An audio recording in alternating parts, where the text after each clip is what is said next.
Hello and welcome back to another episode of Power Rangers Lore. Today we're going to talk about none other than the mighty and destructive and the entirely evil Gravezord.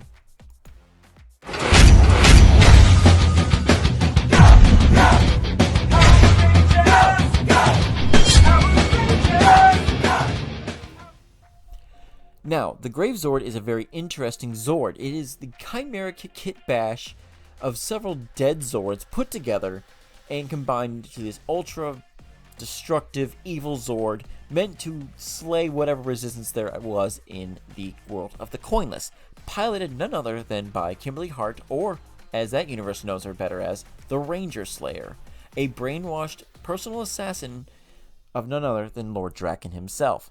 Now, the Gravezord is combined out of several different Zords that we might know already. And if you don't know, go check out the second season of Power Rangers with the Thunder Megazord, the White Tiger Zord, and the Tor Shuttle Zord, all appearing there. And you can see in its bits and pieces here in the diagram, it's straight out of those, and it's pretty awesome that it is there.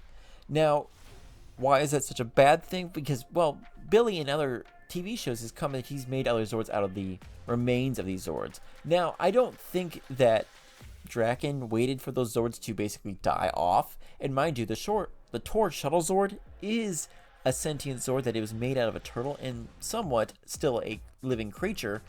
He probably just pulled those apart and did not care too much about whatever soul was in there.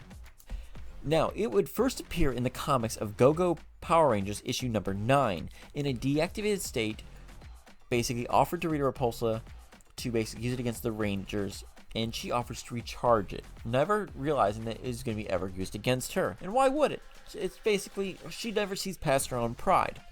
Now, the Gravezord attacks the city, and prevents the Zords from basically forming into the Megazord. Right then and there, just holds them up and starts whacking them around and destroying them.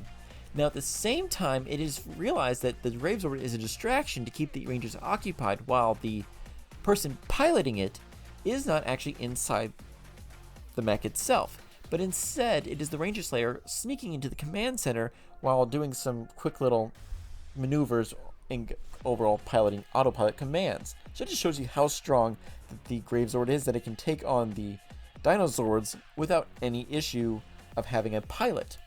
Now, after beating up the Zords and nearly critically destroying the Tyrannosaurus Dinozord, it sees someone it recognizes, none other than Matthew Cook, through none other than Ranger Slayer's vision goggles, and goes, "Oh no," and teleports out of the city.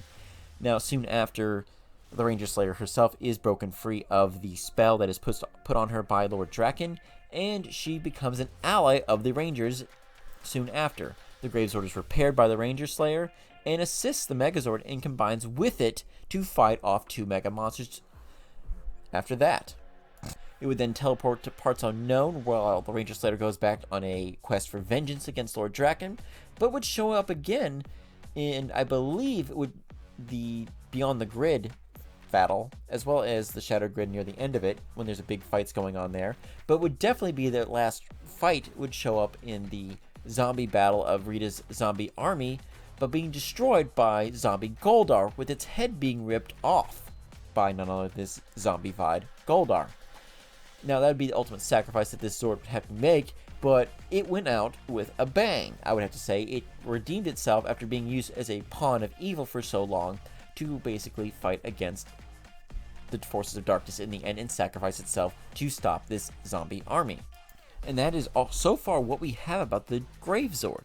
Now, looking at this Zord very carefully, you can see what the power it holds on there. It has the destructive tail of the Red Dragon Thunderzord, the Lion Thunderzord, and the Unicorn Thunderzord all combined together as its arms. Its legs are partially made out of the White Tiger Zord, and its wings are basically pulled right off and repainted with the Firebird Thunderzord. Now, its head is the Tor Shuttle Zord there. It's pretty impressive.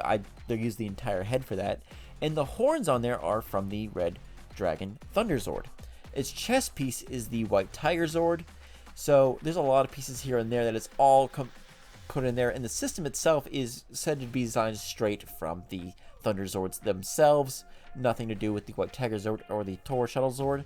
How it was able to autopilot so well, I would probably have to go with the fact that the headpiece is the Tor Shuttle Zord, and it knew how to fight already as a sword. They just basically put it in there as a autopilot distraction system, I would have to say. I'm not sure the exact requirements behind that, but that's what makes sense to me.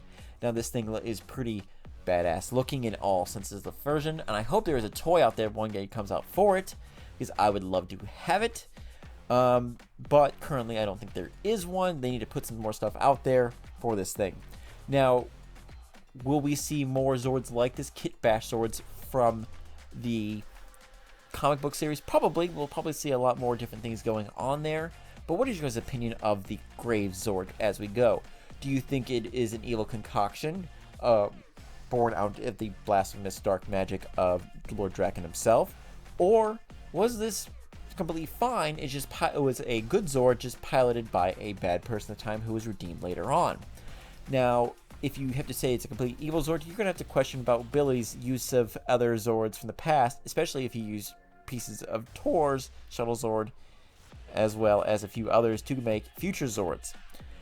If he did, he's pretty close to Frankenstein himself, just with a better background story. Let me know what you guys think about this, guys. Make sure to like, comment, and subscribe for the future. And I hope you guys like our new intro that we have. If so, please make sure to comment that down below. And have a good one, guys. May the power protect you always.